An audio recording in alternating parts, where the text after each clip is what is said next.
Hi, my name's Dee and welcome to Sunchild Tarot. Now this is a general reading taking in the effects of the total eclipse. Now this is a fairly big event compared to some of the events that have happened in 2020. It's not an enormous event, but it is setting the stage for an enormous event with the great or grand conjunction of Jupiter and Saturn coming up on the solstice.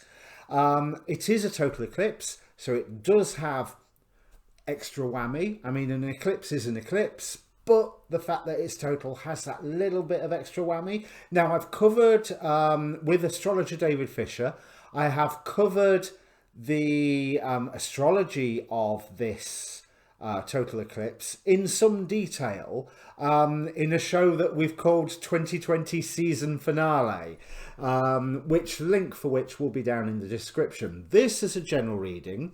I am looking at the energies, but I am looking for your sign. It's the same intro for everybody, timestamp as normal. So what's your sun, your moon, your rising? This I'm using oracle cards rather than a tarot Celtic cross this time, because this is a time for setting priorities. This is a time for working out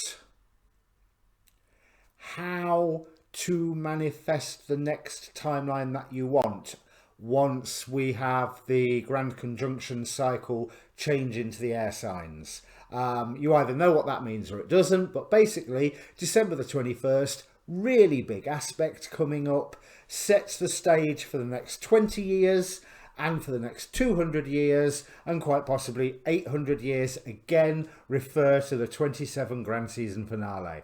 But what I will cover is the angels and demons that are looking after this. We have Michael, who represents, fertility, fruitfulness, unity. So there is a push towards coming together. And also what we set into motion now will hopefully get bigger. Now that has a good side and a bad side, because the two Goetic spirits that rule this decan, we have Renove, who is a favourite of mine.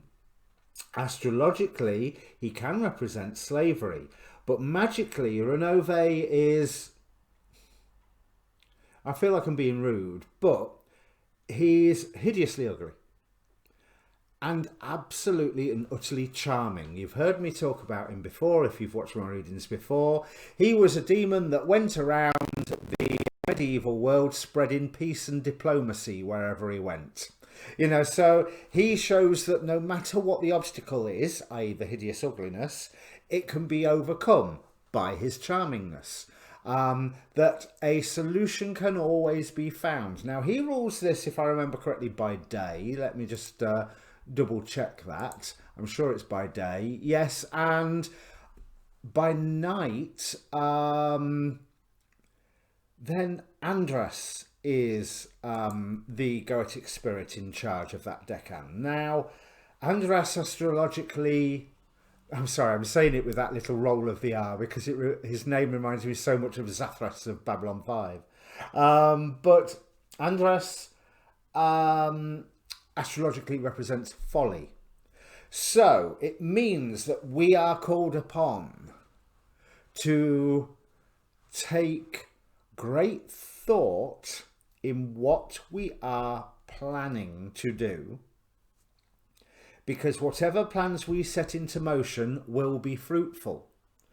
Andras also is a warmonger spirit. He enjoys bloodshed for the sake of it. So you have that really obvious choice. Unity, as represented by Michael and Renove, or division, as represented by Andras. So whatever you're doing, I would say it's a good idea to make sure that your plan involves people coming together rather than drawing a battle line and go in charge. You know, there's because that will help set up, either way will help set up the energies ready for that Jupiter-Saturn conjunction. As I say, I discussed it a lot further in the 2020 grand season finale. So, season finale, sorry, no grand about it. So general reading rules apply. It's not really a predictive reading. I'll be using tarot to clarify the oracle cards. But what we are doing is looking at the energies that we could use, or if I dare use the word should, that we are advised to use to send your energy forward to create the best timeline for not just you, but for you and yours. And that's the important thing that I want to draw out, certainly with Mihail and Renove, giving that message of unity. This is not just for you, this is for you and yours. What you set into motion now affects more than just you. No shit, Sherlock. So, what's your sun, your moon, and your rising sign? There's a link in the description down below, one for the season finale, but two for the Facebook page for this group. I put these videos up. I put the astrology, weather forecast style videos that I watch up, because I try and make it a bit of a one-stop shop. And it's got its own inbox, so if you want to contact me for a personal reading, that's one of the best ways to do it. Well, it's the best way to do it. Also down there's a Linktree link that will give you my Twitter, my Tumblr, and all the various different paths that you can take to contact me. But Facebook's the best bet, really. It gets checked the most often, or even better, my phone tells me what's going on. So yeah, I think I will bring up your cards. I'm sure there was something else I was going to say, but no, let's crack on and bring up the cards.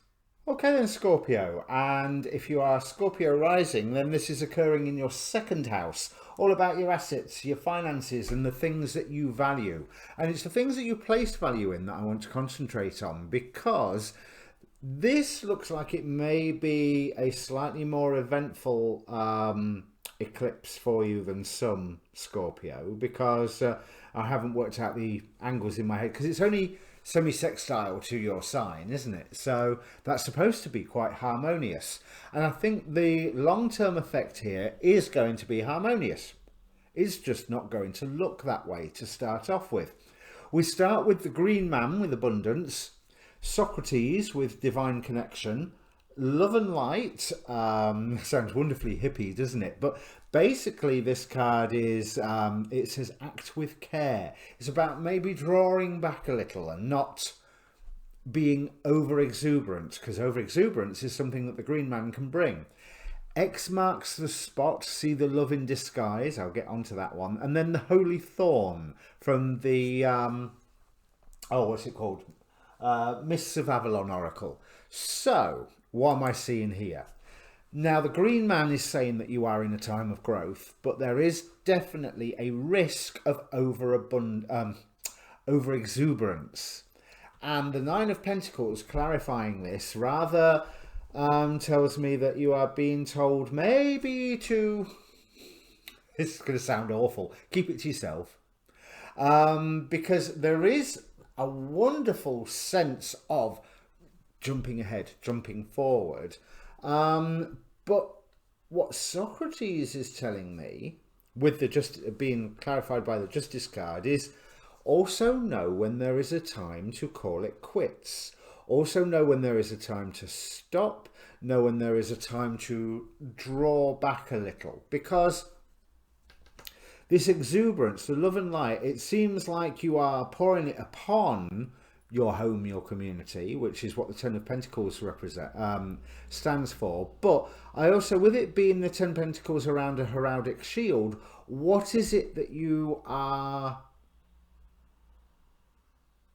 standing for? What is it that you are representing in your actions? Because you may find that something that you're trying to push forward, other people are a little resistant to. Fine. Don't meet that resistance with equal resistance. Draw back a little, because examining it, What this X marks the spot tells me, well, it's telling me loads of things. The card in itself is about, if there's something that's causing you bother, or if there's something that is a nightmare, dive into it because it's showing you where you need to grow. And we know that this is a time of growth. But with the Ace of Wands, it's yes, dive into it. But the diving in is not the diving into face other people's resistance. It's the diving into the hang on, why is this a problem? Because the other thing that, as soon as I saw the letter X, and with that style of art, it reminded me of the current, well, it's not that, it is current, but it started a while ago, the recent reboot of, well, not quite reboot, that's not a fair word, but rejigging of the X-Men under Jonathan Hickman. And the X-Men's always been the outsider, the thing that is hated, sometimes without reason. And I will say only sometimes. But I honestly feel that maybe your role is transforming a little. And I think this is going to be a brief thing because we are talking about the eclipse, not the conjunction that follows afterwards. It'd be interesting to see what your conjunction reading says. But there is a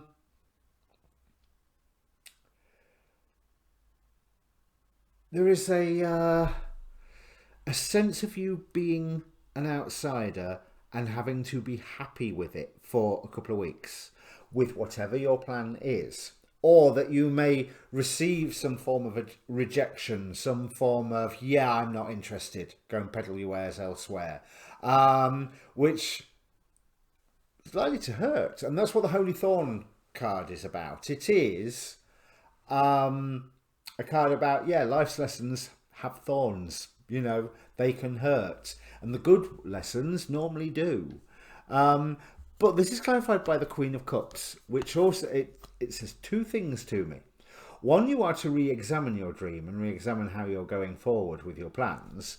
But two, that your dream has some form of secret level in it that will be able to counteract, or no, counteract's not the right word, that will be able to stand up in the face of this rejection, this denial, this whatever it is. And if you are trying to help somebody and they're not wanting that help, draw back. And if you're trying to achieve something, even if you are seeing it as a greater good, you are seeing it as your divine mission, but you're receiving that sort of reaction from everybody, draw back. Because diving into it and diving into that reaction, figuring it out, gives you a whole new way forward. And the chance for a whole new abundance coming together. But, so I want to say you are not falling at the first post here. You are encountering some form of rejection that will make you go back and rethink on what you are trying to achieve. And more to the point, it's not even what you're trying to achieve. It's how you are presenting what you are wanting to achieve. Because I do believe it's for the good of others, but I also believe that a lot of them aren't that interested. And so maybe you need to figure out how they can get interested.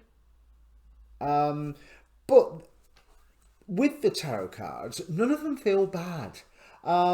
This Nine of Pentacles, I'm amazed by her cloak that contains all of the pentacles, and it feels like a very superhero-y cloak.